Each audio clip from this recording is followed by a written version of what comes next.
নমস্কার, বাংলা সেরা গল্পে সবাইকে জানাই স্বাগত। শুরু করছি আজকের গল্প। আজ পড়ে শোনাব কথা সাহিত্যিক শরৎচন্দ্র চট্টোপাধ্যায়ের লেখা গল্প আঁধারে আলো। তাহলে শুরু করি গল্প আঁধারে আলো। সে অনেক দিনের ঘটনা। সত্যেন্দ্র চৌধুরী জমিদারের ছেলে। বিয়ে পাশ করিয়া বাড়ি গিয়াছিল। তাহার মা বলিলেন, মেয়েটি বড় লক্ষ্মী, বাবা কথা শোন, একবার দেখে আয়। সত্যেন্দ্র মাথা নাড়িয়া বলিল, না মা, এখন আমি কোনো মতেই পারবো না, তাহলে পাশ করতে পারবো না। কেন পারবি নে? বৌমা থাকবে না আমার কাছে, তুই লেখাপড়া করবি কলকাতায়। পাশ হতে তোর কি বাধা হবে আমি তো ভেবে পাইনি সতু। না মা, সুবিধে হবে না, এখন আমার সময় নেই ইত্যাদি বলিতে বলিতে সত্য বাহির হইয়া যাইতেছিল। মা বলিলেন, যাস নে, দাঁড়া, আরও কথা আছে। একটু থামিয়া বলিলেন, আমি কথা দিয়েছি বাবা, আমার মান রাখবি নে? সত্য ফিরিয়া দাঁড়াইয়া অসন্তুষ্ট হইয়া কহিল, না জিজ্ঞাসা করে কথা দিলে কেন? ছেলের কথা শুনিয়া মা অন্তরে ব্যথা পাইলেন। বলিলেন, সে আমার দোষ হয়েছে, কিন্তু তোকে তো মায়ের সম্ভ্রম বজায় রাখতে হবে। তাছাড়া বিধবার মেয়ে, বড় দুঃখী। কথা শোন সত্য, রাজি হ। আচ্ছা, পরে বলবো বলিয়া সত্য বাহির হইয়া গেল। মা অনেকক্ষণ চুপ করিয়া দাঁড়াইয়া রহিলেন। ওইটি তাহার একমাত্র সন্তান। 7-8 বৎসর হইল স্বামীর কাল হইয়াছে। সেই অবধি বিধবা নিজেই নায়েব গোমস্তার সাহায্যে মস্ত জমিদারি শাসন করিয়া আসিতেছেন। ছেলে কলিকাতায় থাকিয়া কলেজে পড়ে। বিষয় আশয়ে কোনো সংবাদই তাহাকে রাখিতে হয় না। জননী মনে মনে ভাবিয়া রাখিয়াছিলেন, ছেলে ওকালতি পাশ করিলে তাহার বিবাহ দিবেন এবং পুত্রবধূর হাতে জমিদারি এবং সংসারের সমস্ত ভারার্পণ করিয়া নিশ্চিন্ত হইবেন। ইহার পূর্বে তিনি ছেলেকে সংসারী করিয়া তাহার উচ্চ শিক্ষার অন্তরায় হইবেন না। কিন্তু অন্য রূপ ঘটিয়া দাঁড়াইল। স্বামীর মৃত্যুর পর এ বাটিতে এতদিন পর্যন্ত কোনো কাজকর্ম হয় নাই। সেদিন কি একটা ব্রত উপলক্ষে সমস্ত গ্রাম নিমন্ত্রণ করিয়াছিলেন। মৃত অতুল মুখুজ্জের দরিদ্র বিধবা 11 বছরের মেয়ে নিয়ে নিমন্ত্রণ রাখিতে আসিয়াছিলেন। এই মেয়েটিকে তাহার বড় মনে ধরিয়াছে। শুধু যে মেয়েটি নিখুঁত সুন্দরী তাহা নহে, ওইটুকু বয়সেই মেয়েটি যে অশেষ গুণবতী তাহাও তিনি 2-4টি কথাবার্তায় বুঝিয়া লইয়াছিলেন। মা মনে মনে বলিলেন, আচ্ছা, আগে তো মেয়ে দেখাই, তারপর কেমন না পছন্দ হয় দেখা যাবে। পরদিন অপরাহ্নবেলায় সত্য খাবার খাইতে মায়ের ঘরে ঢুকিয়াই স্তব্ধ হইয়া দাঁড়াইল। তাহার খাবারের জায়গায় ঠিক সুমুখে আসন পাতিয়া বৈকুণ্ঠের লক্ষ্মী ঠাকুরুনটিকে হীরা মুক্তায় সাজাইয়া বসাইয়া রাখিয়াছে।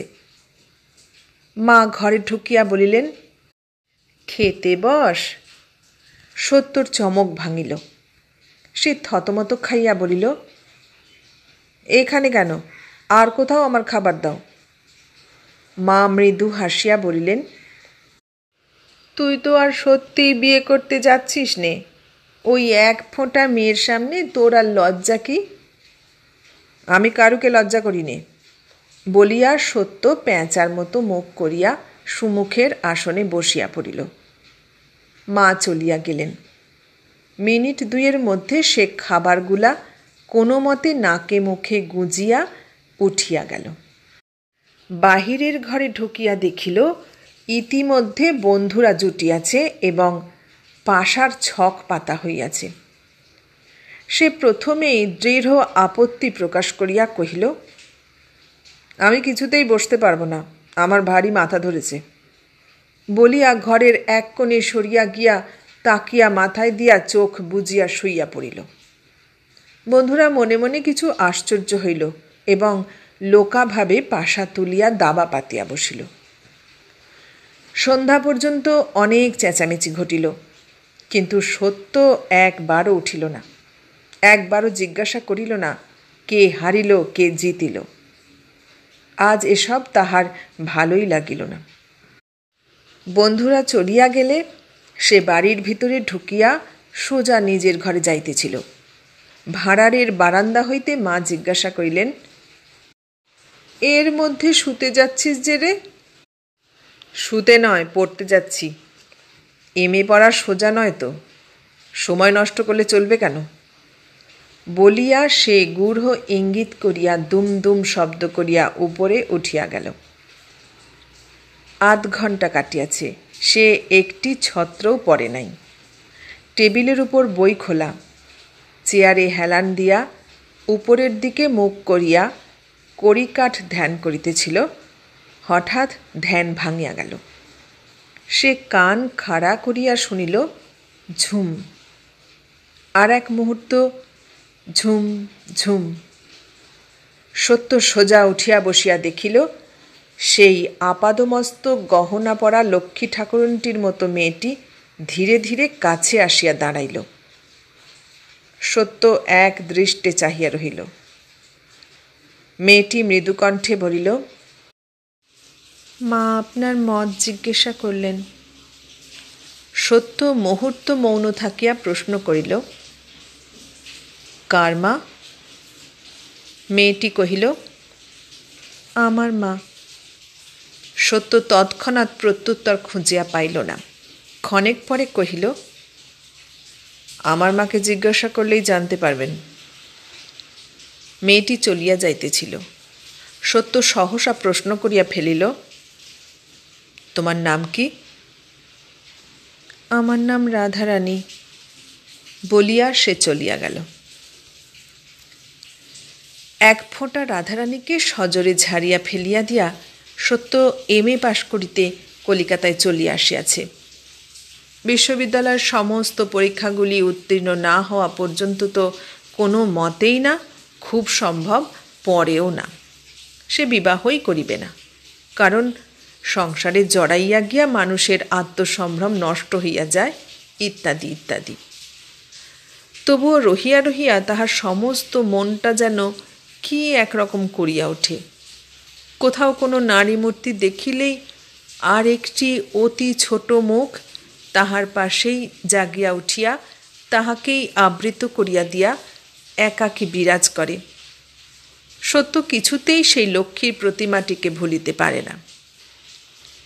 চিরদিনই সে নারীর প্রতি উদাসীন। অকস্মাৎ তাহার কি হইয়াছে যে পথে ঘাটে কোথাও বিশেষ একটা বয়সের কোনো মেয়ে দেখিলেই তাহাকে ভালো করিয়া দেখিতে ইচ্ছা করে। হাজার চেষ্টা করিয়াও সে যেন কোনো মতে চোখ ফিরাইয়া লইতে পারে না। দেখিতে দেখিতে হঠাৎ হয়তো অত্যন্ত লজ্জা করিয়া সমস্ত দেহ বারংবার শিহরিয়া ওঠে। সে তৎক্ষণাৎ যে কোনো একটা পথ ধরিয়া দ্রুত পদে সরিয়া যায়। সত্য সাঁতার কাটিয়া স্নান করিতে ভালোবাসিত। তাহার চোরা বাগানের বাসা হইতে গঙ্গা দূর নয়, প্রায় সে জগন্নাথের ঘাটে স্নান করিতে আসিত। আজ পূর্ণিমা, ঘাটে একটু ভিড় হইয়াছিল। গঙ্গায় আসিলে সে যে উৎকলী ব্রাহ্মণের কাছে শুষ্ক বস্ত্র জিম্মা রাখিয়া জলে নামিত, তাহারই উদ্দেশ্যে আসিতে গিয়া এক স্থানে বাধা পাইয়া স্থির হইয়া দেখিল 4-5 জন লোক একদিকে চাহিয়া আছে। সত্য তাহাদের দৃষ্টি অনুসরণ করিয়া দেখিতে গিয়া বিস্ময়ে স্তব্ধ হইয়া দাঁড়াইল। তাহার মনে হইল একসঙ্গে এত রূপ সে আর কখনো নারী দেহে দেখে নাই। মেয়েটির বয়স 18-19-এর বেশি নয়। পরনে সাদা সিধা কালো পেরে ধুতি, দেহ সম্পূর্ণ অলঙ্কার বর্জিত, হাঁটু গাড়িয়া বসিয়া কপালে চন্দনের ছাপ লইতেছে, এবং তাহারই পরিচিত পাণ্ডা এক মনে সুন্দরীর কপালে নাকে আঁখ কাটিয়া দিতেছে। সত্য কাছে আসিয়া দাঁড়াইল। পাণ্ডা সত্যর কাছে যথেষ্ট প্রণামী পাইত, তাই রূপসীর চাঁদ মুখের খাতির ত্যাগ করিয়া হাতের ছাঁচ ফেলিয়া দিয়া বড়বাবুর শুষ্ক বস্ত্রের জন্য হাত বাড়াইল। দুজনের চোখাচোখি হইল। সত্য তাড়াতাড়ি কাপড়খানা পাণ্ডার হাতে দিয়া দ্রুতপদে সিঁড়ি বাহিয়া জলে গিয়া নামিল। আজ তাহার সাঁতার কাটা হইল না। কোনো মতে স্নান করিয়া লইয়া যখন সে বস্ত্র পরিবর্তনের জন্য উপরে উঠিল, তখন সেই অসামান্যা রূপসী চলিয়া গিয়াছে। সেদিন সমস্ত দিন ধরিয়া তাহার মন গঙ্গা গঙ্গা করিতে লাগিল, এবং পরদিন ভালো করিয়া সকাল না হইতেই মা গঙ্গা এমনই সজোরে টান দিলেন যে সে বিলম্ব না করিয়া আলনা হইতে একখানি বস্ত্র টানিয়া লইয়া গঙ্গা যাত্রা করিল। ঘাটে আসিয়া দেখিল অপরিচিতা রূপসী এইমাত্র স্নান সারিয়া উপরে উঠিতেছেন। সত্য নিজেও যখন স্নানান্তে পাণ্ডার কাছে আসিল, তখন পূর্বদিনের মতো আজিও তিনি ললাট চিত্রিত করিতেছিলেন। আজিও চারুচক্ষু মিলিল, আজিও তাহার সর্বাঙ্গে বিদ্যুৎ বহিয়া গেল। সে কোনো মতে কাপড় ছাড়িয়া দ্রুত পদে প্রস্থান করিল। রমণী যে প্রত্যহ অতি প্রত্যুষে গঙ্গা স্নান করিতে আসেন, সত্য তাহা বুঝিয়া লইয়াছিল। এতদিন যে উভয়ের সাক্ষাৎ ঘটে নাই, তাহার একমাত্র হেতু পূর্বে সত্য নিজে কতকটা বেলা করিয়াই স্নানে আসিত। জাহ্নবী তটে উপর্যুপরি আজ 7 দিন উভয়ের চারিচক্ষু মিলিয়াছে, কিন্তু মুখের কথা হয় নাই। বোধ করি তার প্রয়োজন ছিল না, কারণ যেখানে চাহনিতে কথা হয় সেখানে মুখের কথাকে মুখ হইয়া থাকিতে হয়। এই অপরিচিতা রূপসী যেই হন, তিনি যে চোখ দিয়া কথা কহিতে শিক্ষা করিয়াছেন এবং সে বিদ্যায় পারদর্শী, সত্যর অন্তর্যামী তাহার নিভৃত অন্তরের মধ্যে অনুভব করিতে পারিয়াছিল। সেদিন স্নান করিয়া সে কতকটা অন্যমনস্কের মতো বাসায় ফিরিতেছিল। হঠাৎ তাহার কানে গেল, একবার শুনুন। মুখ তুলিয়া দেখিল রেলওয়ে লাইনের ওপারে সেই রমণী দাঁড়াইয়া আছেন। তাহার বাম কক্ষে জলপূর্ণ ক্ষুদ্র পিতলের কলস, দক্ষিণ হস্তে সিক্ত বস্ত্র। মাথা নাড়িয়া ইঙ্গিতে আহ্বান করিলেন। সত্য এদিক ওদিক চাহিয়া কাছে গিয়া দাঁড়াইল। তিনি উৎসুক চক্ষে চাহিয়া মৃদু কণ্ঠে বলিলেন, আমার ঝি আজ আসেনি, দয়া করে একটু যদি এগিয়ে দেন তো বড় ভালো হয়।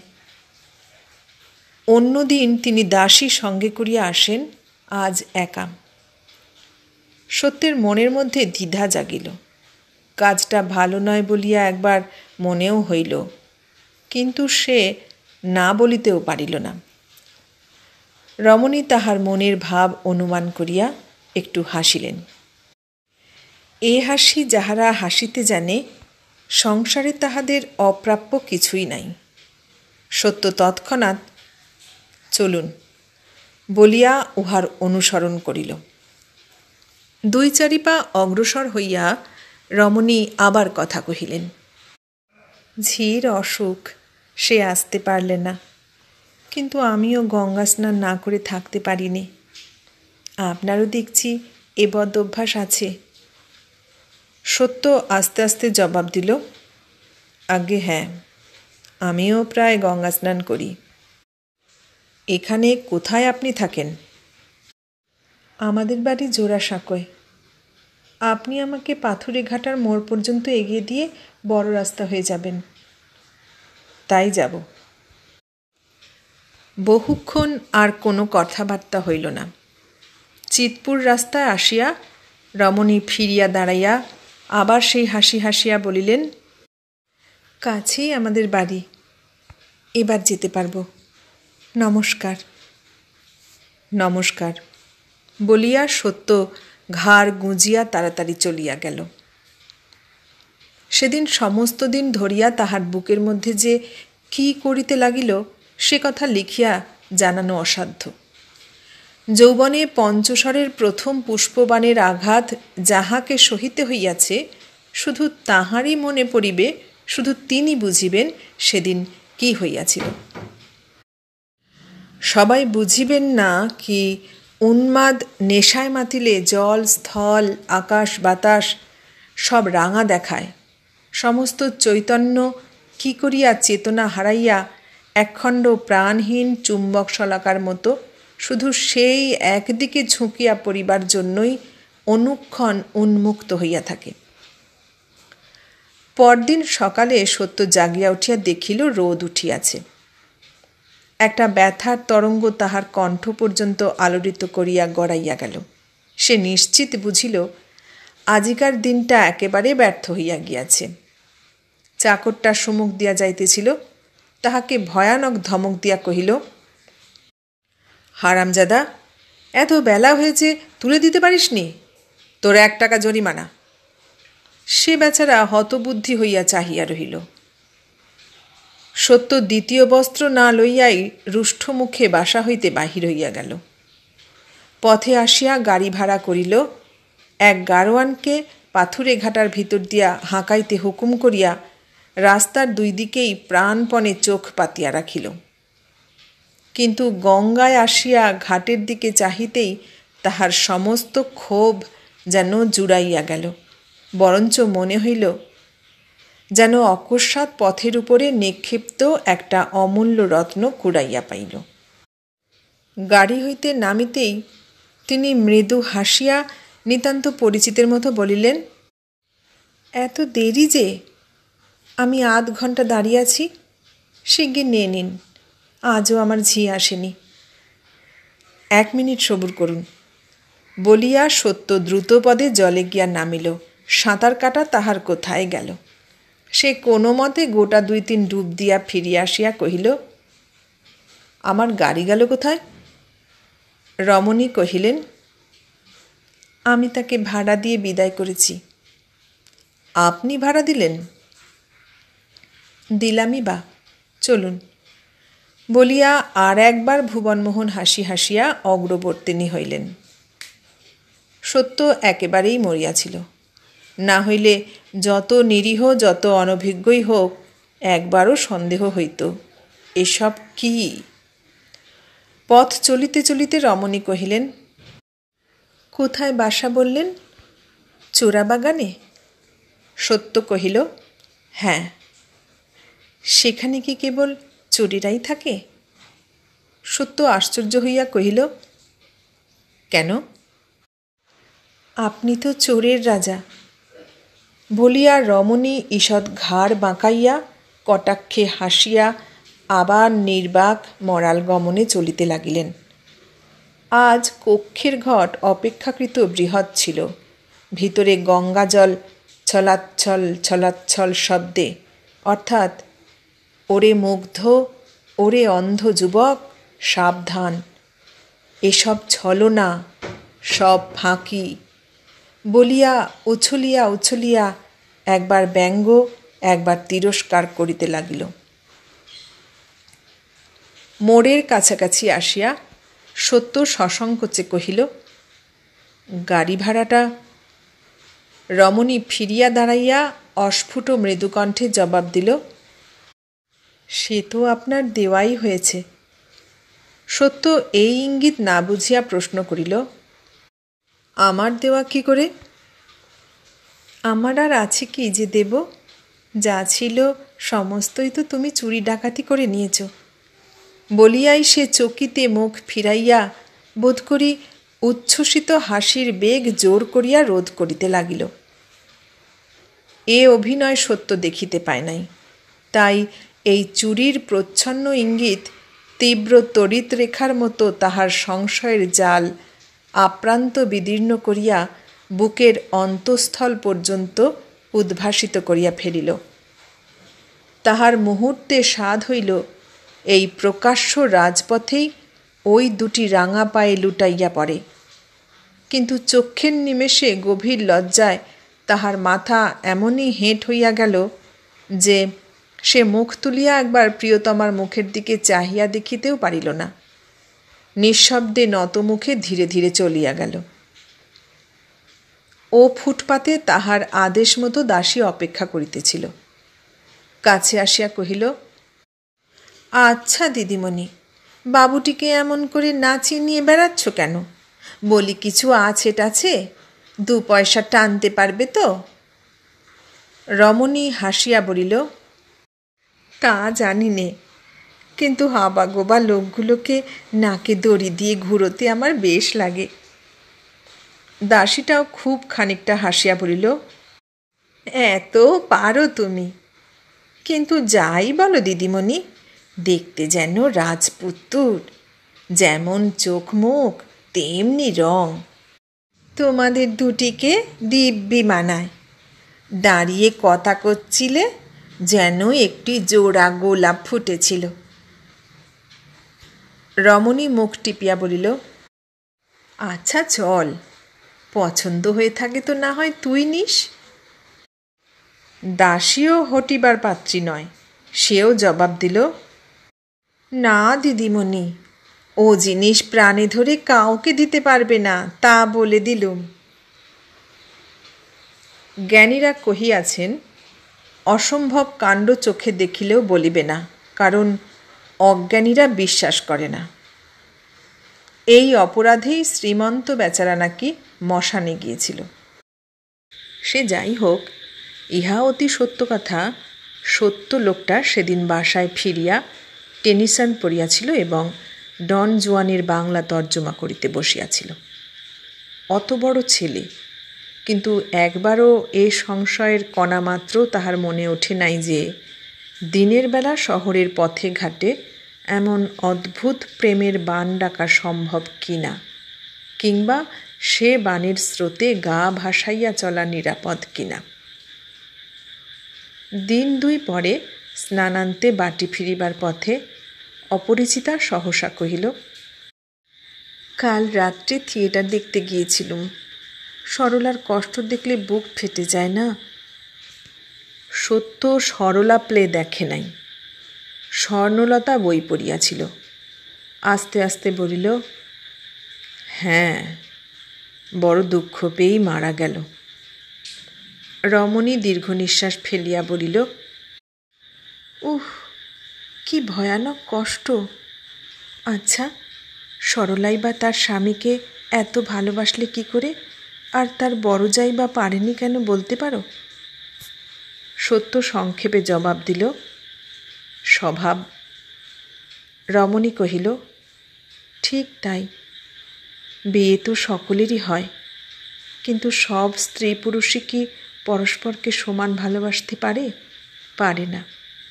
কত লোক আছে মরবার দিনটি পর্যন্ত ভালোবাসা কি জানতেও পায় না, জানবার ক্ষমতাই তাদের থাকে না। দেখনি, কত লোক গান বাজনা হাজার ভালো হলেও মন দিয়ে শুনতে পারে না। কত লোক কিছুতেই রাগে না, রাখতে পারেই না।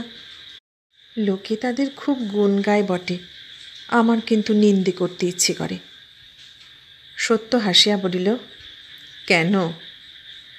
রমণী উদ্দীপ্ত কণ্ঠে উত্তর করিল, তারা অক্ষম বলে।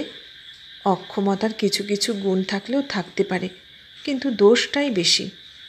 এই যেমন সরলার ভাসুর, স্ত্রীর অত বড় অত্যাচারেও তার রাগ হলো না। সত্য চুপ করিয়া রহিল। সে পুনরায় কহিল, আর তার স্ত্রী ওই প্রমোদাটা কি শয়তান মেয়ে মানুষ! আমি থাকতুম তো রাক্ষসীর গলা টিপে দিতুম। সত্য সহাস্যে কহিল, থাকতে কি করে? প্রমোদা বলে তো সত্যই তো কেউ ছিল না, কবির কল্পনা।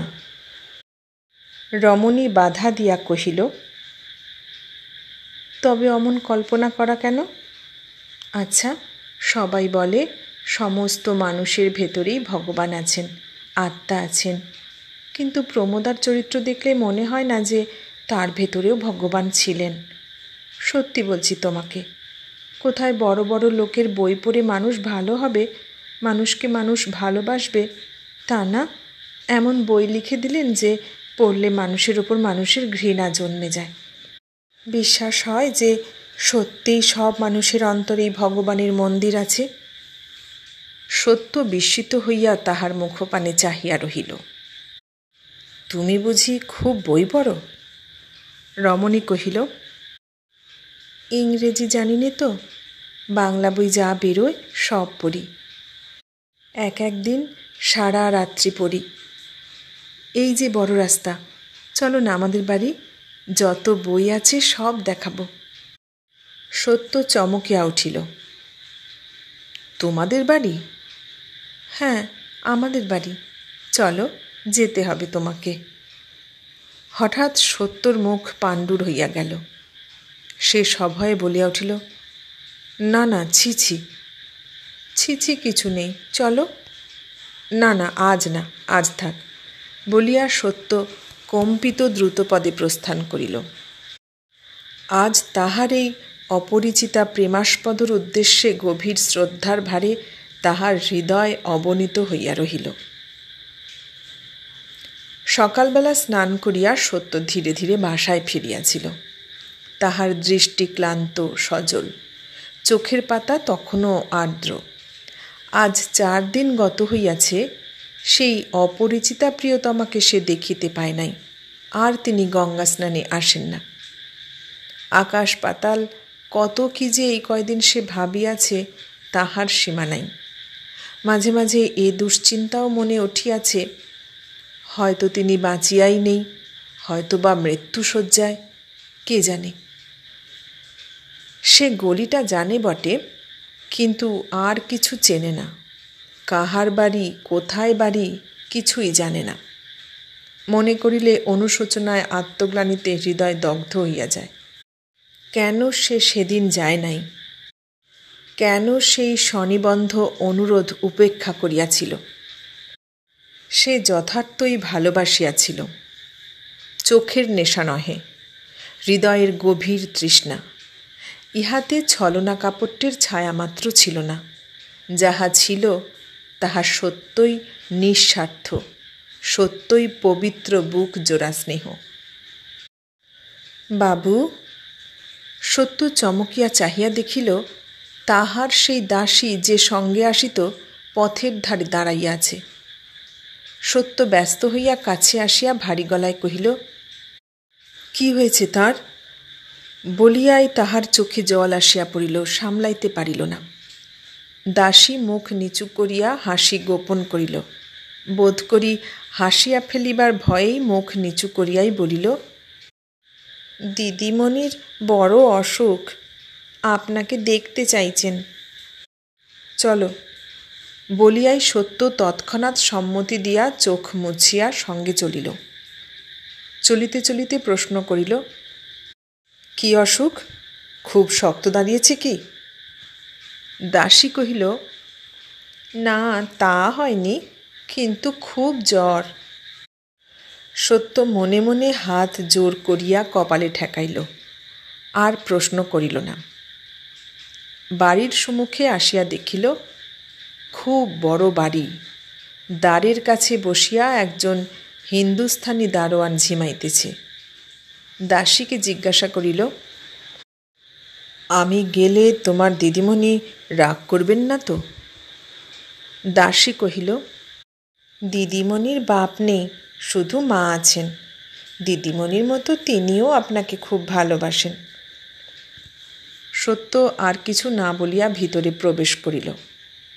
সিঁড়ি বাহিয়া তেতলার বারান্দায় আসিয়া দেখিল, পাশাপাশি 3টি ঘর। বাহির হইতে যতটুকু দেখা যায় মনে হইল সেগুলি চমৎকার সাজানো।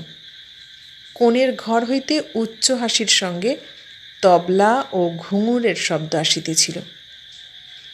দাসী হাত দিয়া দেখাইয়া বলিল, ওই ঘর, চলুন।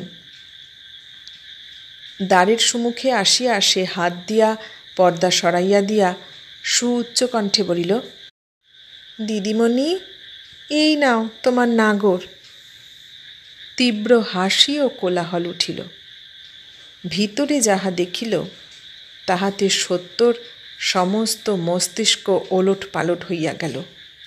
তাহার মনে হইল হঠাৎ সে মূর্ছিত হইয়া পড়িতেছে। কোনো মতে দৌড় ধরিয়া সে সেখানেই চোখ বুজিয়া চৌকাঠের উপর বসিয়া পড়িল। ঘরের ভিতরে মেঝে মোটা গদিপাতা বিছানার উপর 2-3 ভদ্রবেশী পুরুষ, একজন হারমোনিয়াম, একজন বায়া তবলা লইয়া বসিয়াছে, আর একজন এক মনে মদ খাইতেছে। আর তিনি বোধ করি এইমাত্র নৃত্য করিতেছিলেন, 2 পায়ে একরাশ ঘুঙুর বাঁধা, নানা অলঙ্কারে সর্বাঙ্গ ভূষিত, সুরারঞ্জিত চোখ দুটি ঢুলো ঢুলো করিতেছে। তড়িতপদে কাছে সরিয়া আসিয়া সত্যর একটা হাত ধরিয়া খিলখিল করিয়া হাসিয়া বলিল, বধূর মির্গি ব্যারাম আছে নাকি? নে ভাই, ইয়ার কি করিস নে, ওঠ, ও সবে আমার ভারী ভয় করে। প্রবল তড়িৎ স্পর্শে হতচেতন মানুষ যেমন করিয়া কাঁপিয়া নড়িয়া ওঠে, ইহার করস্পর্শে সত্যর আপাদমস্তক তেমনি করিয়া কাঁপিয়া নড়িয়া উঠিল। রমণী কহিল, আমার নাম শ্রীমতী বিজলি। তোমার নাম কি ভাই? হাবু, গাবু? সমস্ত লোকগুলা হো হো শব্দে অট্টহাসি জুড়িয়া দিল। দিদিমণির দাসীটি হাসির চোটে একেবারে মেঝের উপর শুইয়া পড়িল। কি রঙ্গই জানো দিদিমণি? বিজলি কৃত্রিম রোষের স্বরে তাহাকে একটা ধমক দেয়া বলিল, থাম, বাড়াবাড়ি করিস নে, আসুন, উঠে আসুন বলিয়া জোর করিয়া সত্যকে টানিয়া আনিয়া একটা চৌকির উপর বসাইয়া দিয়া পায়ের কাছে হাঁটু গাড়িয়া বসিয়া হাত জোর করিয়া গান শুরু করিয়া দিল। যে লোকটা মদ খাইতেছিল উঠিয়া আসিয়া পায়ের কাছে গড় হইয়া প্রণাম করিল। তাহার নেশা হইয়াছিল, কাঁদিয়া ফেলিয়া বলিল, ঠাকুর মশাই, বড় পাতকি আমি, একটু পদরেণু। অদৃষ্টের বিড়ম্বনায় আজ সত্য স্নান করিয়া একখানা গরদের কাপড় পরিয়াছিল। যে লোকটা হারমোনিয়াম বাজাইতেছিল তাহার কতকটা কাণ্ডজ্ঞান ছিল। সে সহানুভূতির স্বরে কহিল, কেন বেচারাকে মিছিমিছি সং সাজাচ্ছ? বিজলি হাসিতে হাসিতে বলিল, বাহ, মিছিমিছি কিসে? ও সত্যিকারের সং বলেই তো এমন আমাদের দিনে ঘরে এনে তোমাদের তামাশা দেখাচ্ছি। আচ্ছা, মাথা খাস গাবু, সত্যি বলতো ভাই, কি আমাকে তুই ভেবেছিলি? নিত্য গঙ্গা স্নানে যাই, কাজেই ব্রাহ্মও নই, মুসলমান খ্রিস্টানও নই, হিঁদুর ঘরের এত বড় ধারী মেয়ে, হয় সধবা নয় বিধবা। কি মতলবে চুটিয়ে পীড়িত করছিলি বলতো? বিয়ে করবি বলে, না ভুলিয়ে নিয়ে লম্বা দিবি বলে? ভারী একটা হাসি উঠিল। তারপর সকলে মিলিয়া কত কথাই বলিতে লাগিল। সত্য একটি বার মুখ তুলিল না, একটা কথারও জবাব দিল না। সে মনে মনে কি ভাবিতেছিল তাহা বলিবই কি করিয়া, আর বলিলে বুঝিবেই বা কে? থাক সে। বিজলি সহসা চকিত হইয়া উঠিয়া দাঁড়াইয়া বলিল, বাহ, বেশ তো আমি। যা ক্ষেমা, শিগগির যা, বাবুর খাবার নিয়ে আয়, স্নান করে এসেছেন। বাহ, আমি কেবল তামাশাই করছি যে। বলিতে বলিতেই তাহার অনতিকাল পূর্বের ব্যঙ্গ বিদ্রুপ বহ্নুতপ্ত কণ্ঠস্বর অকৃত্রিম সস্নেহ অনুতাপে যথার্থই জুড়াইয়া গেল। খানিক পরে দাসী এক থালা খাবার আনিয়া হাজির করিল।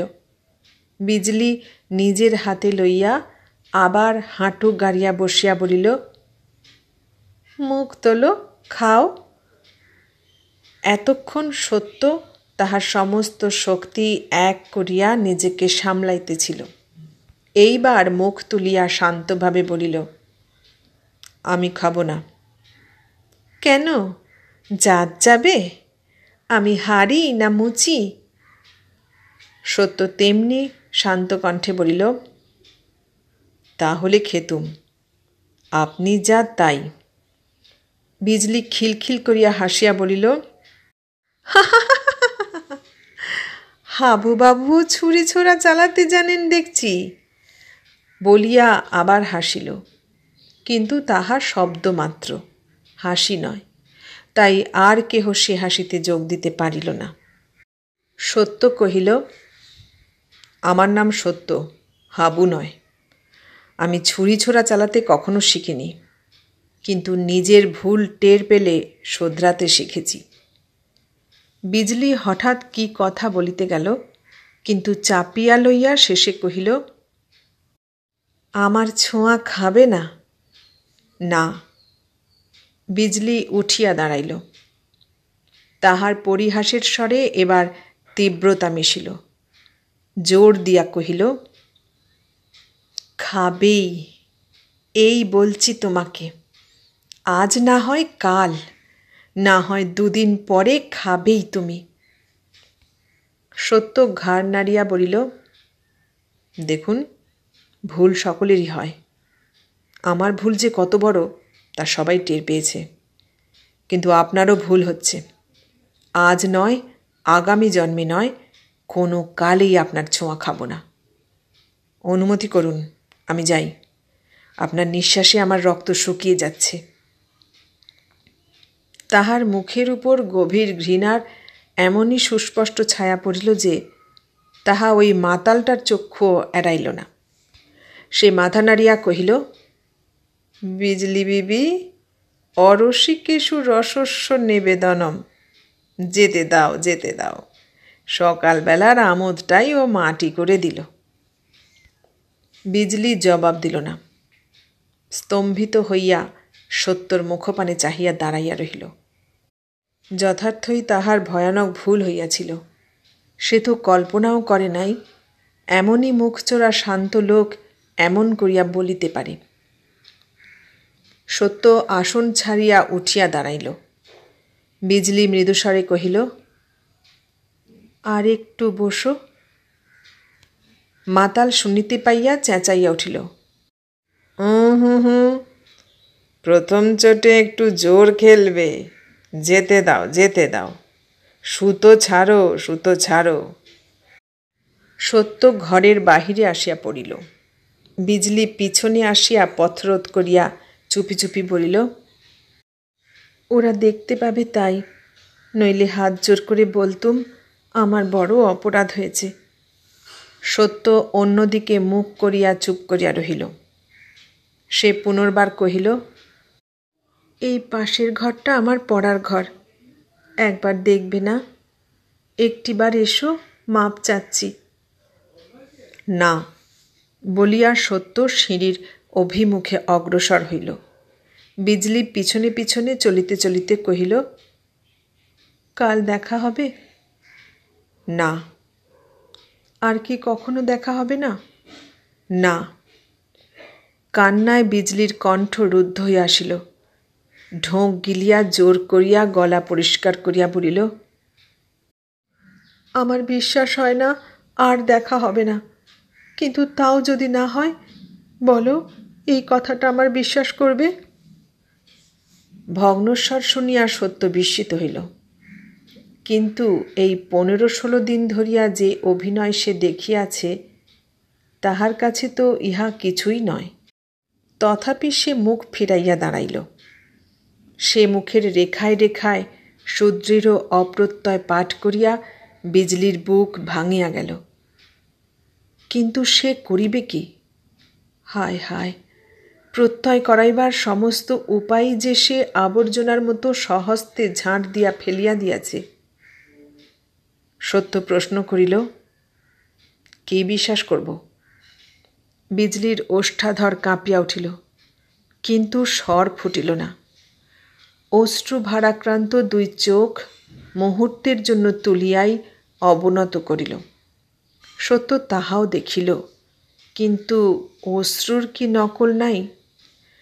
বিজলি মুখ না তুলিয়াই বুঝিল সত্য অপেক্ষা করিয়াছে, কিন্তু সেই কথাটা যে মুখ দিয়া সে কিছুতেই বাহির করিতে পারিতেছে না, যাহা বাহিরে আসিবার জন্য তাহার বুকের পাঁজরগুলো ভাঙিয়া গুঁড়াইয়া দিতেছে। সে ভালোবাসিয়াছে। সে ভালোবাসার একটা কণা সার্থক করিবার লোভে সে এই রূপের ভাণ্ডার দেহটাও হয়তো একখণ্ড গলিত বস্ত্রের মতোই ত্যাগ করিতে পারে, কিন্তু কে তাহা বিশ্বাস করিবে? সে যে দাগী আসামি, অপরাধের শতকোটি চিহ্ন সর্বাঙ্গে মাখিয়া বিচারের সম্মুখে দাঁড়াইয়া আজ কি করিয়া সে মুখে আনিবে? অপরাধ করাই তাহার পেশা বটে, কিন্তু এবার সে নির্দোষ। যতই বিলম্ব হইতে লাগিল ততই সে বুঝিতে লাগিল বিচারক তাহার ফাঁসির হুকুম দিতে বসিয়াছে, কিন্তু কি করিয়া সে রোধ করিবে? সত্য অধীর হইয়া উঠিয়াছিল। সে বলিল, চললুম। বিজলি তবুও মুখ তুলিতে পারিল না, কিন্তু এবার কথা কহিল। বলিল, যাও, কিন্তু যে কথা অপরাধে মগ্ন থেকেও আমি বিশ্বাস করি, সে কথা অবিশ্বাস করে যেন তুমি অপরাধী হইও না। বিশ্বাস করো, সকলের দেহতেই ভগবান বাস করেন এবং আমরণ দেহটাকে তিনি ছেড়ে চলে যান না।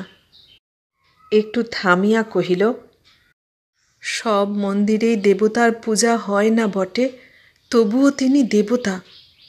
তাকে দেখে মাথা নোয়াতে না পারো, কিন্তু তাকে মারিয়ে যেতেও পারো না। বলিয়াই পদশব্দে মুখ তুলিয়া দেখিল সত্য ধীরে ধীরে নিঃশব্দে চলিয়া যাইতেছে। স্বভাবের বিরুদ্ধে বিদ্রোহ করা যাইতে পারে, কিন্তু তাহাকে তো উড়াইয়া দেওয়া যায় না। নারী দেহের উপর শত অত্যাচার চলিতে পারে, কিন্তু নারীত্বকে তো অস্বীকার করা চলে না। বিজলি নর্তকী, তথাপি সে নারী। আজীবন সহস্র অপরাধে অপরাধী, তবুও যে এটা তাহার নারী দেহ। ঘণ্টাখানেক পরে যখন সে এ ঘরে ফিরিয়া আসিল, তখন তাহার লাঞ্ছিত অর্ধমৃত নারী প্রকৃতি অমৃত স্পর্শে জাগিয়া বসিয়াছে। ওই অত্যল্প সময়টুকুর মধ্যে তাহার সমস্ত দেহে যে কি অদ্ভুত পরিবর্তন ঘটিয়াছে, তাহা ওই মাতালটা পর্যন্ত টের পাইল। সেই মুখ ফুটিয়া বলিয়া ফেলিল, কি বাইজি, চোখের পাতা ভিজে যে! মাইরি, ছোঁড়াটা কি এক গুঁয়ে! অমন জিনিসগুলো মুখে দিলে না। দাও দাও, থালাটা এগিয়ে দাও, বলিয়া নিজেই টানিয়া গিলিতে লাগিল। তাহার একটি কথাও বিজলির কানে গেল না। হঠাৎ তাহার নিজের পায়ে নজর পড়ায় পায়ে বাঁধা ঘুঙুরের তোড়া যেন বিছার মতো তাহার দু পা বেরিয়া দাঁত ফুটাইয়া দিল। সে তাড়াতাড়ি সেগুলা খুলিয়া ছুঁড়িয়া ফেলিয়া দিল। একজন জিজ্ঞাসা করিল, খুললে যে? বিজলি মুখ তুলিয়া একটুখানি হাসিয়া বলিল, আর পড়ব না বলে। অর্থাৎ? অর্থাৎ না, বাইজি মরেছে। মাতাল সন্দেশ চিবাইতেছিল। কহিল, কি রোগে বাইজি? বাইজি আবার হাসিল। এ সেই হাসি। হাসি মুখে কহিল, যে রোগে আলো জ্বললে আঁধার মরে, সূর্যি উঠলে রাত্রি মরে, আজ সেই রোগেই তোমাদের বাইজি চিরদিনের জন্য মরে গেল বন্ধু। 4 বৎসর পরের কথা বলিতেছি। কলিকাতার একটা বড় বাড়িতে জমিদারের ছেলের অন্নপ্রাশন। খাওয়ানো দাওয়ানোর বিরাট ব্যাপার শেষ হইয়া গিয়াছে। সন্ধ্যার পর বহির্বাটির প্রশস্ত প্রাঙ্গণে আসর করিয়া আমোদ আহ্লাদ নাচ গানের উদ্যোগ আয়োজন চলিতেছে। একধারে 3-4টি নর্তকী, ইহারাই নাচ গান করিবে। দ্বিতলের বারান্দায় চিকের আড়ালে বসিয়া রাধারানী একাকী নিজের জনসমাগম দেখিতেছিল। নিমন্ত্রিতা মহিলারা এখনও শুভাগমন করেন নাই।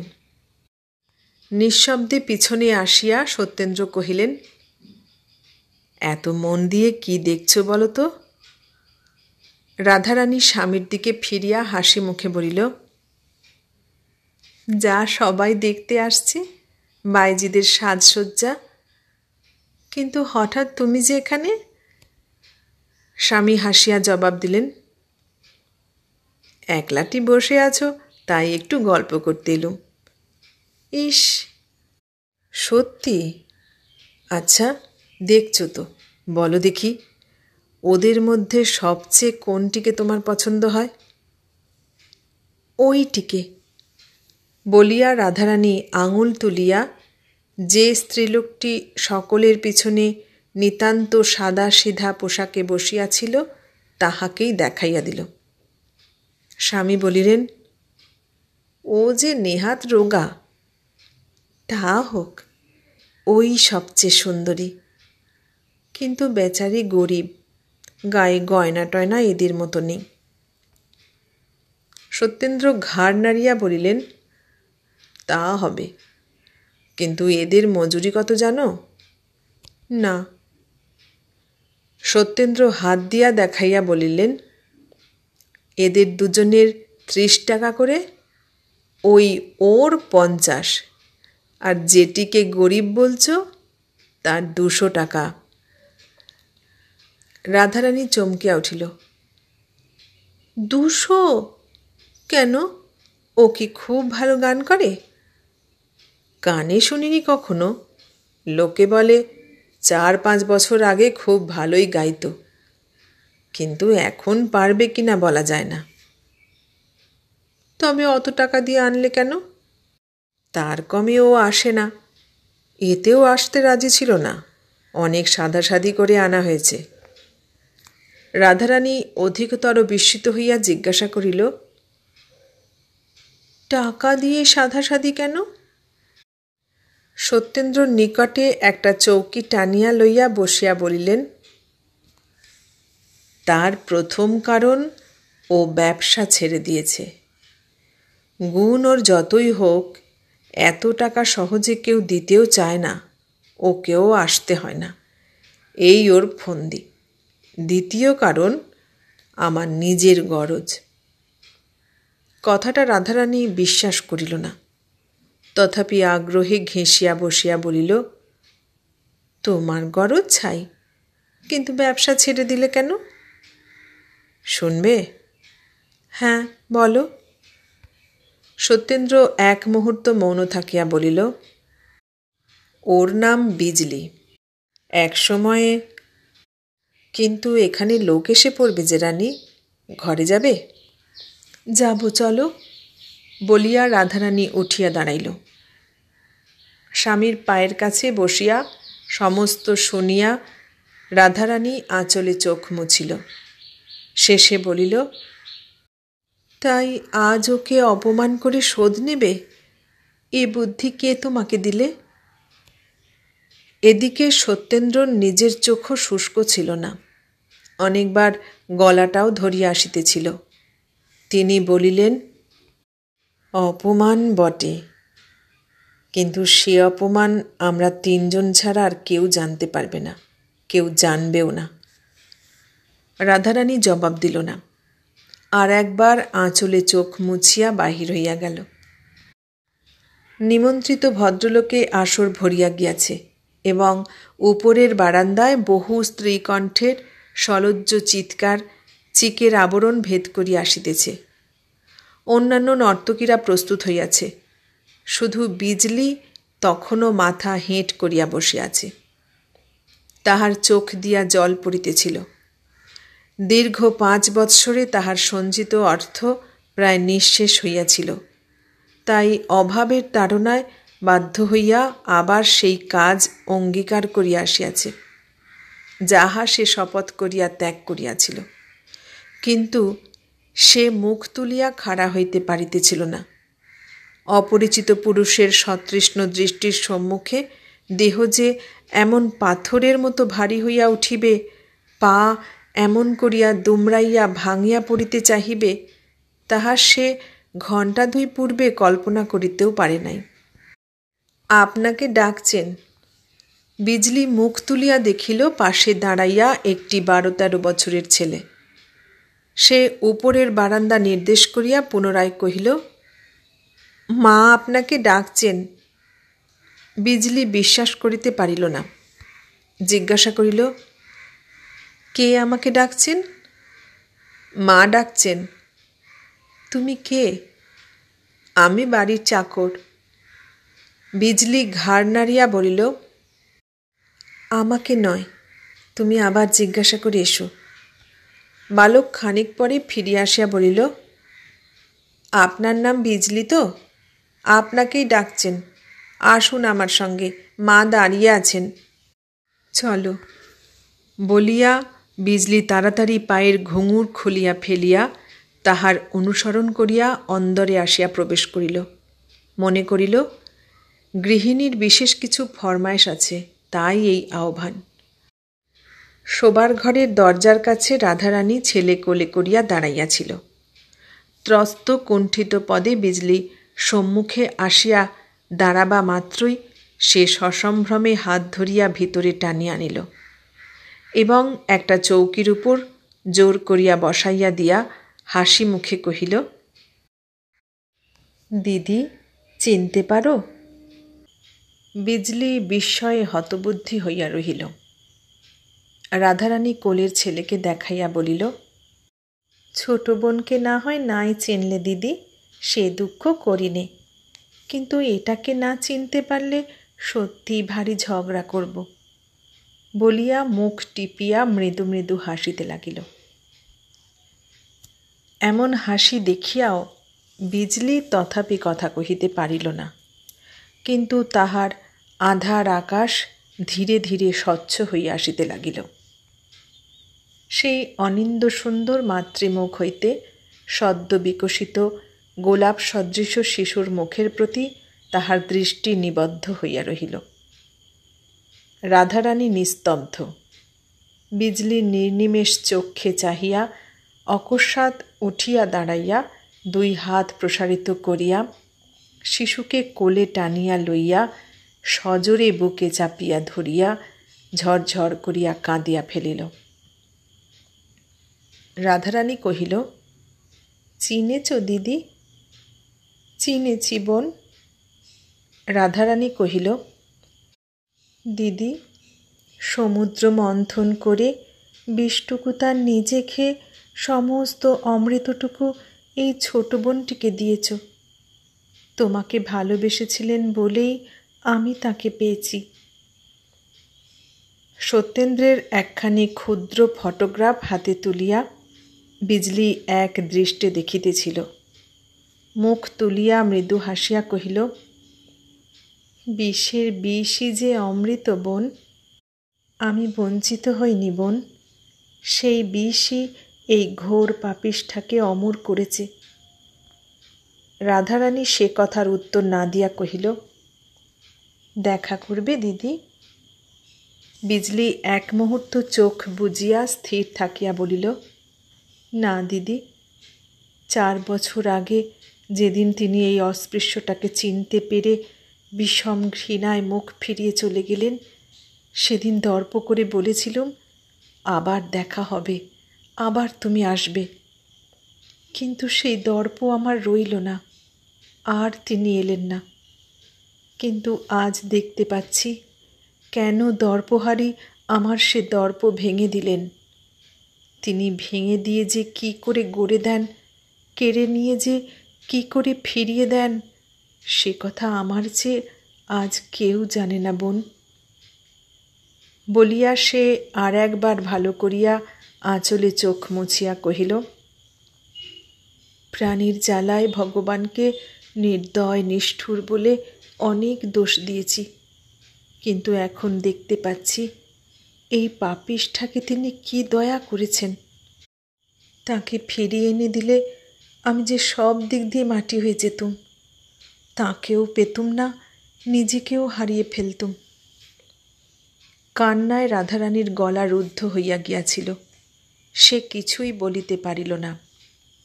বিজলি পুনরায় কহিল, ভেবেছিলুম কখনো দেখা হলে তার পায়ে ধরে আর একটিবার মাপ চেয়ে দেখব, কিন্তু তার আর দরকার নেই। এই ছবিটুকু শুধু দাও দিদি, এর বেশি আমি চাইনি। চাইলেও ভগবান তা সহ্য করবেন না। আমি চললুম।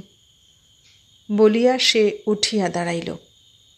রাধারানী গাঢ় স্বরে জিজ্ঞাসা করিল, আবার কবে দেখা হবে দিদি? দেখা আর হবে না বোন।